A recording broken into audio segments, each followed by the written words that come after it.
Ladies and gentlemen, welcome to this episode of the Self-Reliant Team Podcast. My name's Shane Jacob, your host, and I thank you if you're taking your time to be here with me today. Today's episode is brought to us in part by Cowboy Cuffs.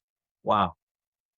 I mean, I may have said this before, but I love this shirt. I think this might be my favorite one, sporting the Cowboy Cuffs logo cuff link there, the official Cowboy Cuffs cuff link. Brown with the dark brown satin cuffs and inside the collar. Anyway, I think this shirt is absolutely amazing, and I call the name of this shirt. I call this shirt Rattlesnake Stew. I love the name too. I know it's going to be a good one. The lady that makes these prototypes is a seamstress. She makes them one at a time. This is the first one, this prototype. This is coming soon, but just not yet. And when I go to pick them up from her, she has a sewing machine and a little deal she does in her garage. Okay. And when I pick them up, like she did with this shirt, and she says, wow, I could have sold that shirt 5 times already, and it's only been made for 2 days. Like, how many people come to your garage? Quite a bit, I guess. But when she says, you know, she had multiple opportunities to sell a shirt that's only been there that she just made, I have a pretty good idea it's going to be a pretty good top seller. And, you know, you really never know with these shirts. Like, you look at the material and try to visualize it and put the combination together. And this one was a stretch. I didn't think it would turn out as good as it did, but I really love this shirt. Anyway, Cowboy Cuffs coming soon. Check out Rattlesnake Stew. Back on the business at hand. Today we're talking about, pretty simple concept here. Why don't people do what we tell them to do, what we want them to do? You know, I've been trying to get horses to do what I want them to do for 30 years, and I'm trying to get people to do what I want them to do for 30 years too. Specifically today, I want to talk about employees. You know, we set out in business or we become a leader or manager, and we have a system, and we say, okay, here's the perfect system. I'm going to give you everything you need to excel in your job. This is the most efficient system. All you got to do is operate the system. I've clearly communicated to the best of my ability the expectation, and go do it. And I'm going to just kind of keep my eye on the outside edges and make sure that you're moving forward. Team, go. Okay. And then we sit back and, everything goes to hell. It just falls apart. They don't do it. You know, it just doesn't work out for so many reasons. But why? You know, really the big reason is as well, you know, companies and teams and organizations and corporations and all of us, you know what we are.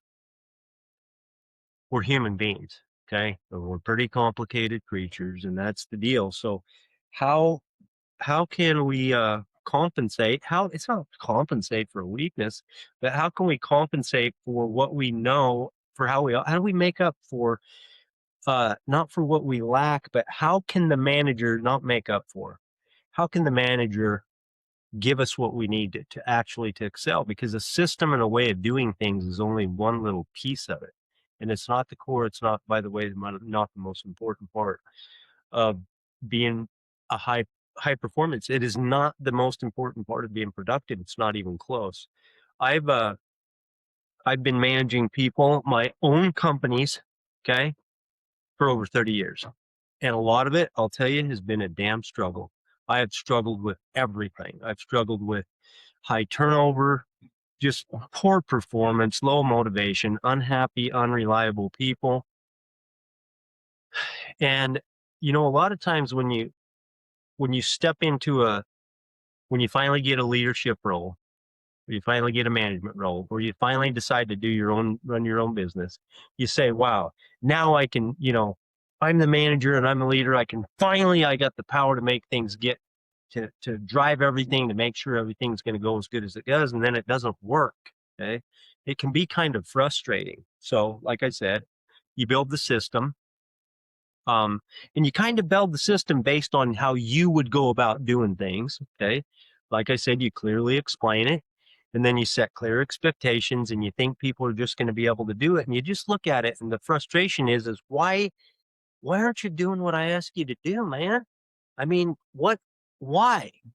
Okay, because almost immediately everything comes apart, and this is a frustration I think that we all have. It's like things just aren't getting done. They're not getting done at the rate of speed that we want them to, or to the effectiveness, or just to the quality. It's like, so then you start thinking, well, what are all the reasons? What the hell's going on? These people are just lazy, or did I just hire the wrong guys? Is that the problem? Or do I need to pay them more? Are they just not motivated because of money?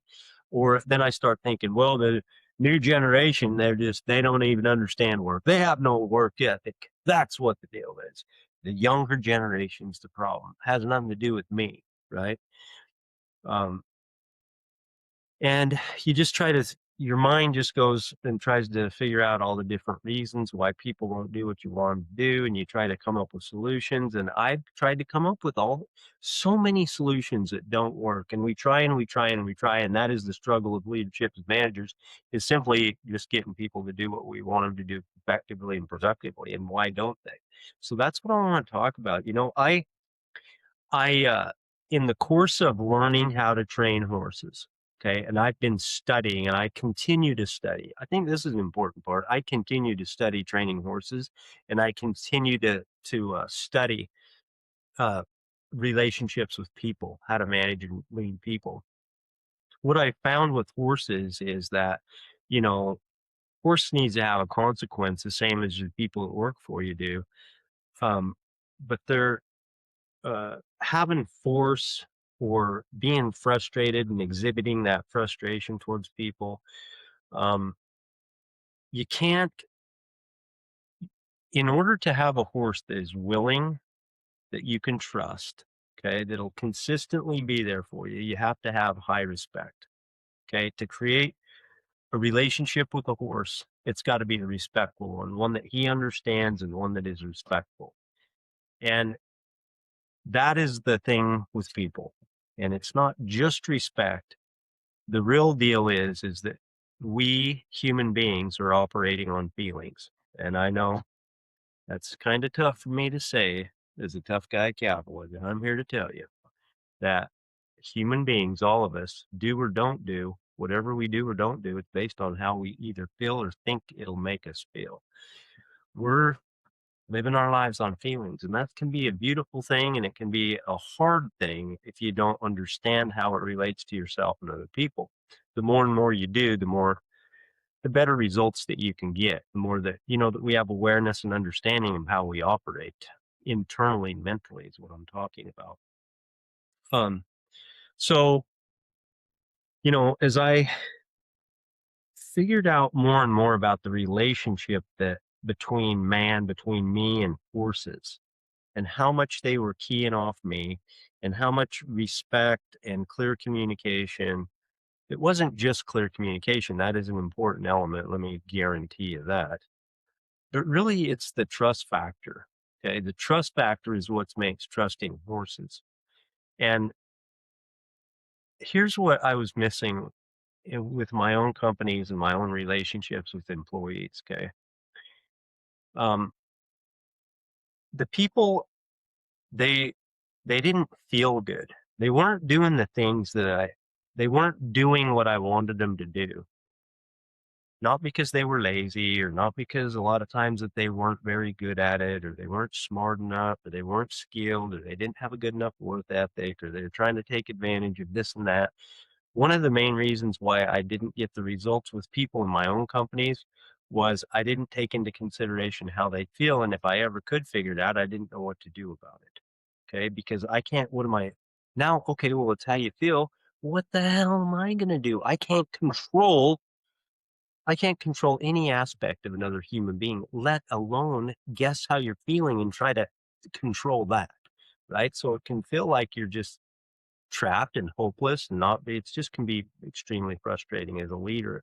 And I hear that from people. I hear that from you, the people that comment and talk to me about on media, and I hear it in the world in all kinds of managers and leaders and everything. I mean, from agribusiness and agriculture and farms and ranches to construction and sales teams of software. That I mean, it doesn't matter what you're doing.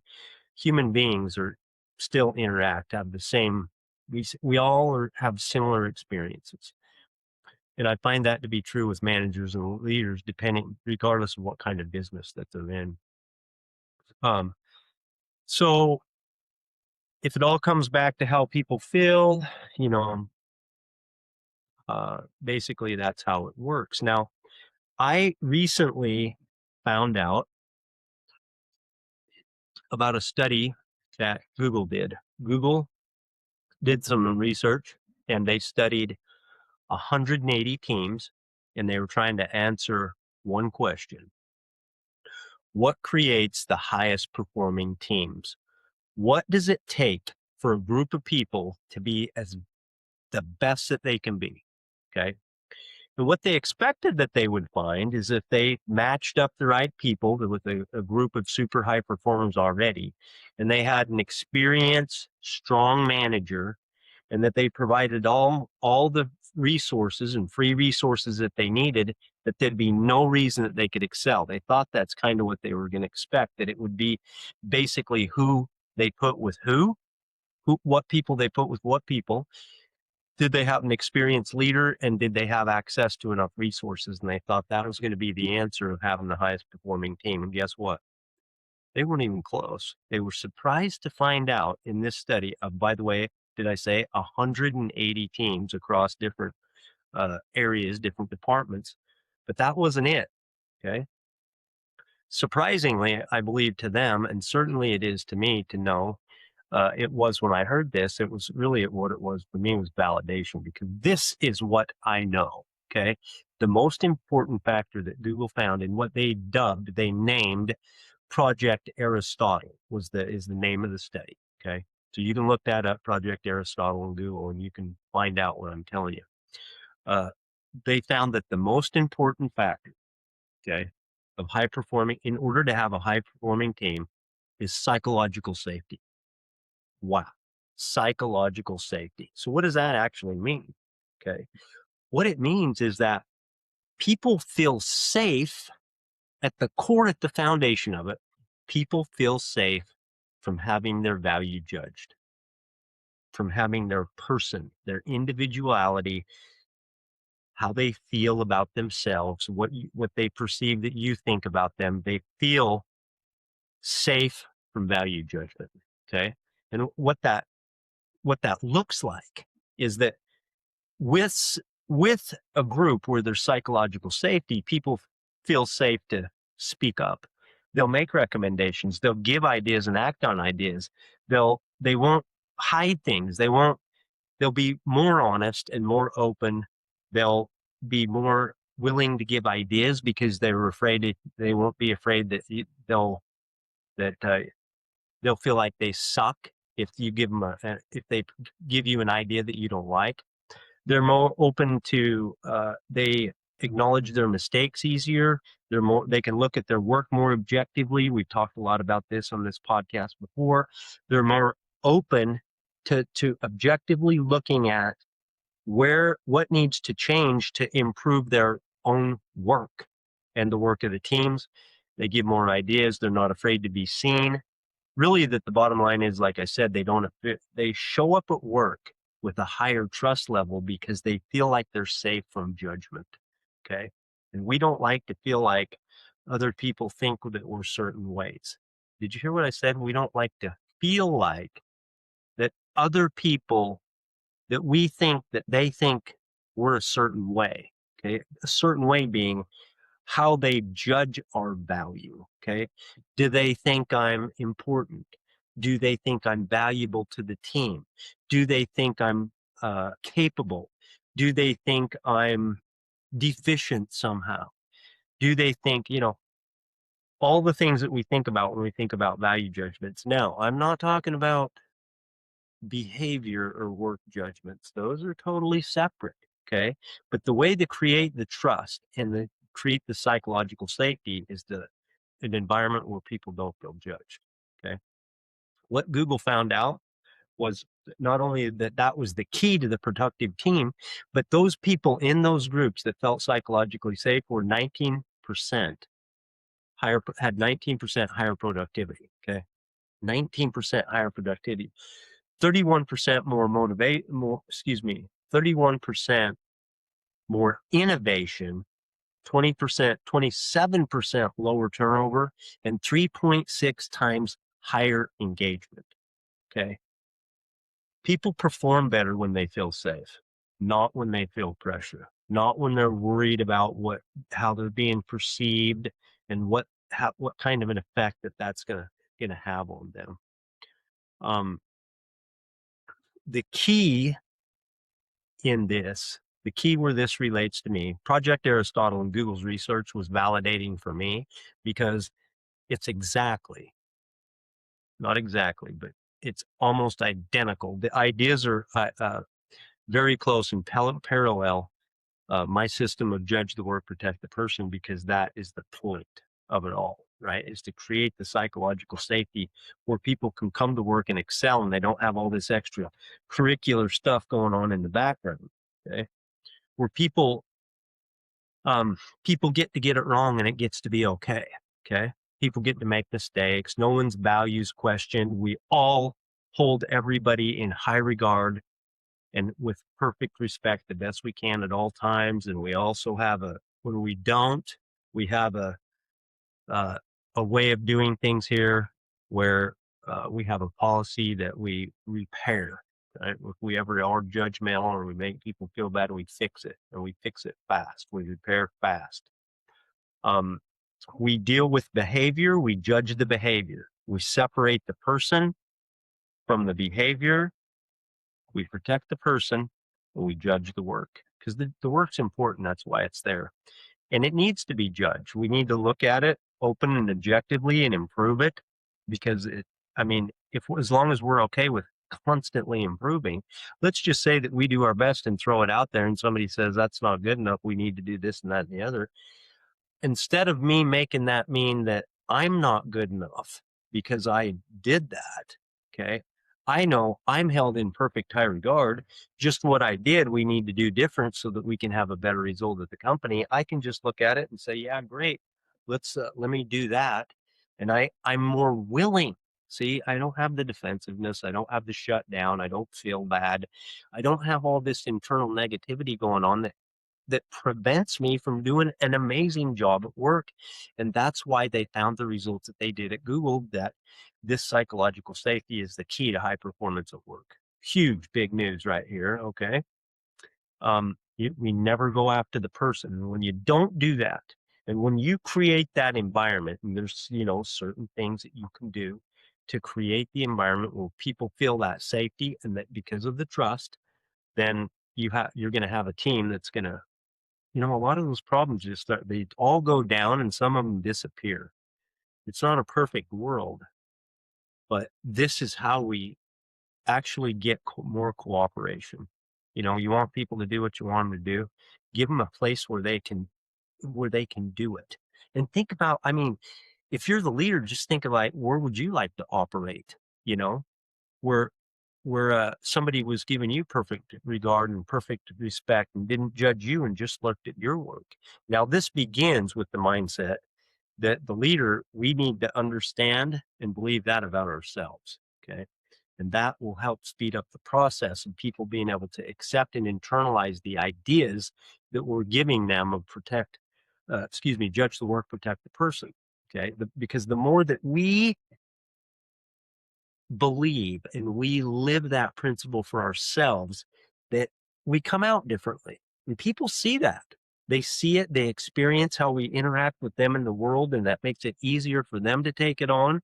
It's not just some words that we're talking about here, it's how we roll, it's how we live our lives.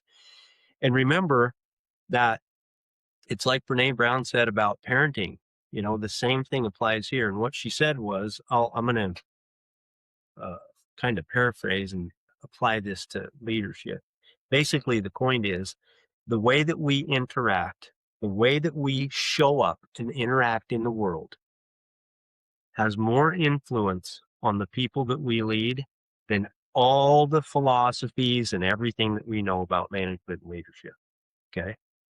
Our examples of how we show up and interact have more to do with the results of our people and our teams than all the, ideas and principles that we can come up with. So it must begin here. But this, I'm telling you, is the place to begin. And I'm telling you, you know why?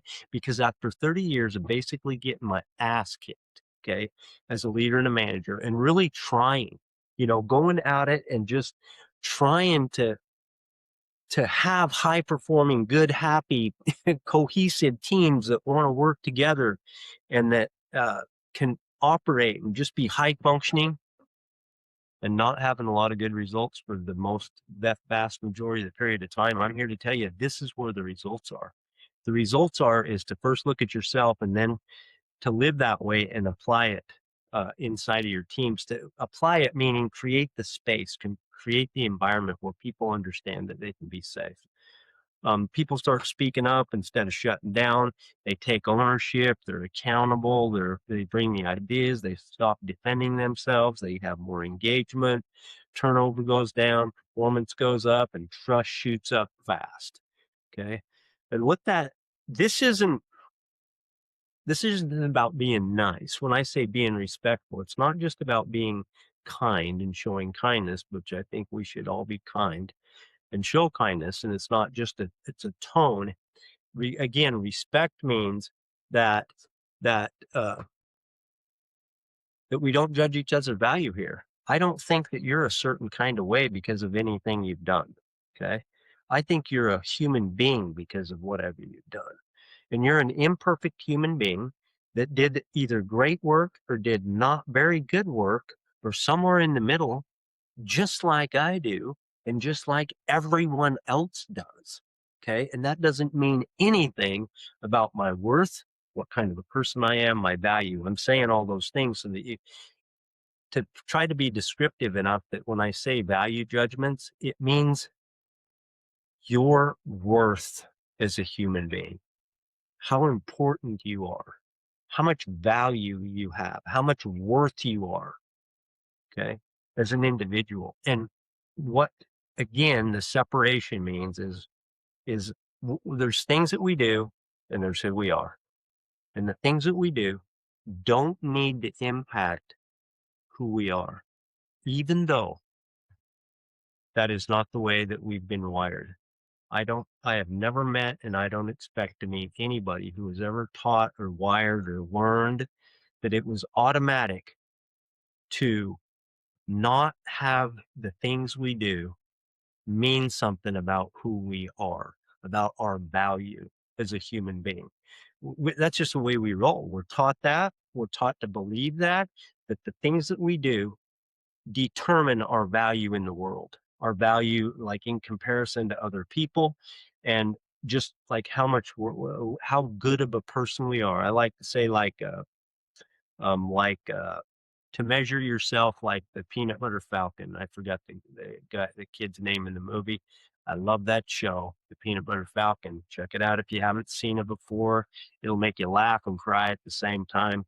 But anyway, the handicapped man in the show asks the guy who he's kind of running away with, forgot their names, but he asks him, he says, am I a good guy or a bad guy? So, and to me, that moment right there is like it's what we're all asking ourselves all the time. Like, how good am I? And how good am I in the world? What am I, a good guy or not a very good guy? That's what we all want to know, or gal. That's what we all want to know. We want to believe and know that we're exceptional. We want to be great. We want to be accepted and have it be okay. And when you can believe that you are all the time, And you can transfer a little bit of that to the people that you work with, and they can accept that you're not going to judge them, that they're always going to be a good guy, even if they do bad work. Now, there's going to be consequences for it. If you do bad enough work or if you're not dependable, you're going to have to leave the company because we're going to terminate you. But here's the thing, we're going to do it. Even if that happens, let's say we put you on an improvement plan, right? And it doesn't work out and you're gone. Okay, we're going to have to discharge you. Okay, we're firing you, you're gone. But we're going to do that in a way where we're going to respect you as a human being and we're not even going to judge you all the way through. You just, for whatever reason, we required this. We believed you could do it. You didn't do it. We have to say part ways, and we're going to love you all the way through it. Even as difficult as it might be for you, and even regardless of how you even act, even if you're upset and you start judging us, whatever, we're not gonna, uh, we're not going to, we're gonna do our best to hold you in perfect high regard and not make judgment on you. We're only gonna focus on judging on what you do or don't do in this company, and that's the way we roll, period. Even when it's time to say goodbye, because we do need to be there is conference consequences and we do need to judge the work. I mean, that's why we're there. We're there to do the work. By there, I mean, that's why we show up at work. That's why we start businesses, own companies, want to be leaders, want to be managers, so that we can increase the quality of life that we have for ourselves one way or another, mostly with money. And so in order to be profitable and make more money and all the other things that we want from a job, from a career, from our work, from our life's work, whatever, we want to have significance, we want to be important, and we want to have some money in the bank. Okay. And so we have to, in order to be competitive and be profitable and all of that, we have to have, we have to judge the work because, well, like I said, that's what we're there for. And so we need to be able to, or otherwise we go out of business because we're bankrupt. So it's pretty important to judge the work. It's, a- it's, it's important for people that they don't feel judged. Okay.